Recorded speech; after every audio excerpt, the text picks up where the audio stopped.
Okay.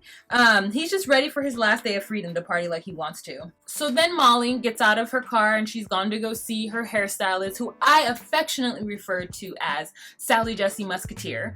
Her hairstylist looks like one of the three Musketeers, and he has Sally Jesse Raphael glasses. And they have a conversation, and she's talking about how much she loves Louise, but she honestly doesn't know if he's ready to be what he needs to be in her life. And I think that's fair. I think she's really making a lot of sense when she talks about her worry that Louise won't be able to handle being a stepdad, mainly because his parents are still married. He doesn't understand what being a stepdad is, and also like her girls don't like him, and that can be a huge barrier. Then Louise comes and he meets D'Artagnan, the Sally Jesse Musketeer. I've named him D'Artagnan because that's one of the Musketeers' name. They shake hands and he's like, I heard a lot about you. Like, I heard a lot about you. So it's like a really cool moment. And then they go to leave and they're having a conversation in the car, and basically Louise is saying, like, I cannot wait for my bachelor party. I can't wait to be away from the family and just do my own thing. And Molly is a little offended because he's basically saying, like, how do you think I feel being around Kinsley all day? And she's offended because, like, yeah, that's her daughter, and her new husband or her fiance doesn't like to be around her because she's a brat. So, I mean, these are all things that are true, and everyone needs to be able to have their feelings about the situation, and I support everyone's point of view when it comes to that conversation. The one thing I think that Molly has said that I find to be very smart of her is that she really does worry about him fitting into her life. Like, when they were in the Dominican Republic, they hung out all the time. They woke up, they went to the beach, they went to the discotheque, they drank, they partied, they went to restaurants, and it was a really fun life, and he loves to be around Molly and he loves her. But moving him to the United States to somehow fit into her life has been very, very difficult because he wants that Molly. He doesn't want the Molly who's always on the phone, who's always at work. He doesn't want boss bee Molly. He wants vacation Molly. And that's an issue because he's gonna have to fit in. Like, Kingsley and Olivia and her job are a big part of her life. And where does that leave Louise? Not the way that they met, not in that sort of circumstances in which they met, where it was all about just Molly and Louise. And I think that it's a bigger mountain to climb than either of them thought it would be. I personally think Louise would be happier if he just went home. Because, like, the situation that Molly is bringing him into is, like, crazy. It's crazy, and it's too much to ask, especially for someone who's 26 years old.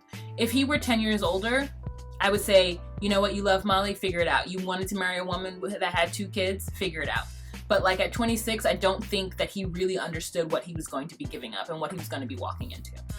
Next, we're going to move to Andre and Elizabeth. So Andre meets her sisters. They have lunch. He gives Jen, the sister Jen, extra long hug, and I was a little bit like, Jen and Elizabeth look a lot alike, but you can't tell right now. But in pictures that I've seen of Elizabeth prior to her being on the show, of her and Andre, she looks a lot like her sister Jen. I'm not saying that's the reason why he gave her extra long hug. I'm just, making a point. Then they're like, oh, can we call you, do we have to roll the R? And he's like, you can say it however you want, just say it right, which basically means like, no, my name is Andre. It's not Andre, it's Andre. And so they're just like, okay, ha ha ha, people try to change other people's names just to fit the way that they speak. They're talking about family and how family comes first, and her sisters are just really hung up on the fact that he doesn't want her to have a bachelorette party, at least a wild and crazy bachelorette party. And they're trying to convince him. Andre is like, look, these are the things that she's not going to do. These are the things that she's going to do. She's not going to go to Vegas with you guys. She's not going to be partying, going to strip clubs. Like, she's just not going to do it. She doesn't want to do it. I don't want her to do it. And we've decided as a couple she's not going to do it. And they just keep trying to reiterate how Libby is so, independent, and she's changing her behavior to be with him and blah, blah, blah. Bottom line of this entire conversation with her siblings is that if this is what she wants to do, why not let her do it? Andre does not have her under control. Andre is not telling her what to do or else he's gonna beat her up. Everyone is being so dramatic on the show and on the internet. If Elizabeth finally found a man that she wants to be submissive to, girl, let her. What is wrong with that? We're in such a mode where we want to go, oh, women should be this and women liberation. Yeah, for some women. But if there are still some women in this world who want to be submissive to their man, God bless her, let her do it. I mean, if I wanted to be submissive to my man and my friends and family were trying to tell me that it's not me and who do I think I am, I'd be like, pause, I'm an adult and I know what I want to do. If I want to be submissive to this person, I'll do it. And when it comes time for us to have a conversation, or maybe I'm not as submissive, then we'll have that conversation, but that's still not going to involve involve you guys. They're trying to convince her that she needs to have a wild and crazy bachelorette party. They're trying to convince her of all these things that, like, she's just like, look, I don't want to do this. I don't need strippers. I don't want to go out and party. I know I used to be that person, but now I'm with Andre and I don't want to be that person anymore. God, can you just let me live? Let her live. I will say that when they're sitting in that dry ass kitchen that looks like nobody cooks in it at all and looks like anybody could just walk in and crack their head on a counter, that everyone is very cute, and I really love Elizabeth's shoes. We're moving on to the two couples that I find to be the most boring and the most annoying. So we move on to David and Evelyn. Evelyn has decided, along with the producers, to take David apple picking along with Solomon, I guess, who's their chaperone because they can't go anywhere by themselves. They're picking apples and they're eating apples, and she's like, the best apples. She's trying so hard to get David to admit that Claremont is the best place to be, and he just does not agree with that at all. And he's like, I've had better apples. And she's like, no, you haven't. And he's like, look, I've done a lot more in my life and I've had better apples. And she's like, oh, look at this view, the rolling mountains and the hills. And he's like, yeah, it's very beautiful, but you know, you should go to Switzerland. Those are some mountains. And she's like, I've been to Switzerland. These mountains are better. And he's like, you didn't? She's like, yeah, when I was in a layover. And he's like, you stayed in the airport. Like, come on, girl. Like, come on, Evelyn. You're trying really hard to get this man to want to stay in a small town, and he does not want to. Solomon does bring up a very good point that when David talks mess about their town, it hurts their feelings, and that's very valid. I think that David does make some valid points. Like, how do you know you don't want to live any other place? You don't know because you've never been any other place. Solomon also says that he thinks that it's kind of rude of David to want to take Evelyn away from him and the family and the band just for selfish reasons so that he could be around his friends in Virginia. And that just shows that Solomon doesn't understand that, like, David moved to this country and he has no friends and he lives in a place that is not diverse and it's just a bunch of white people, and he would like to be around people that he knows, and it wouldn't be that hard for Evelyn to move. Yes, she'd be homesick, yes, she would be sad, but she'd still be in her own country and she'd be able to find friends and make friends very fast. I also feel that David is a dominant and Evelyn is not a submissive, and this is an issue. This is an issue, especially because she's around her family and she's really close to them. So they're gonna have to work on that for sure. Later on in the episode, Evelyn's parents take them out for dinner. David also says, I'm really grateful that they took me out, but I don't think they know the difference between Mexican food and Spanish food. While I do love Mexican food, it's different than Spanish food. And so we'll see. So he gets there. He's excited because he's like, oh my God, there's some non-white people in this town. And he asks the server if the owner is, you know, Latin or Latino. And the server's like, no, the owner's from Florida. And he's just like, oh. It's so interesting because he mentions diversity again during their meal, and her family and most white people just have no idea what it is like to be the only in a situation. And when you're used to being around a diverse community, there's no way that you can move to a small town where there's no one that even is different. They don't necessarily have to look like you, but somebody who's different.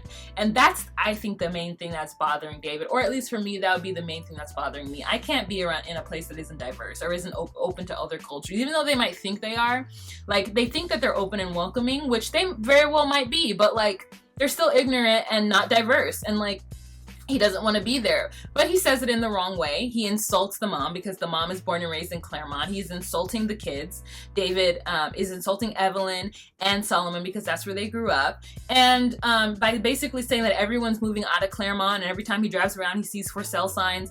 And the mom says that, look, 10 years ago it was even worse and now it's getting better. People are moving to Claremont. That's why they're able to put up for sale signs and like all this stuff. And David's just like, well, that's not what I see. So David did jump the gun by talking mess about their town, but I also think that he's right. You know, they're like, oh, well, you know, he's being a little elitist about the situation. And then like Evelyn makes some sort of snide comment during the confessional. It's like, at least I'm not elitist.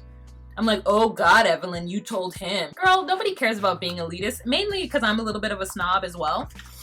And so like, I'm just like, okay, like, you want me to feel bad because I want better things and I want bigger things? And like, you can tell me I'm bougie? Okay, I am.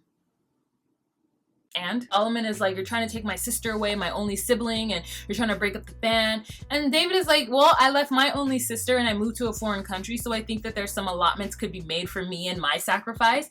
But bottom line is that when we get married, we're gonna be a married couple and we're gonna make decisions that work the best for us. Boop, boop, in that face, I feel like that's exactly what that family gets for praying for a husband for their daughter.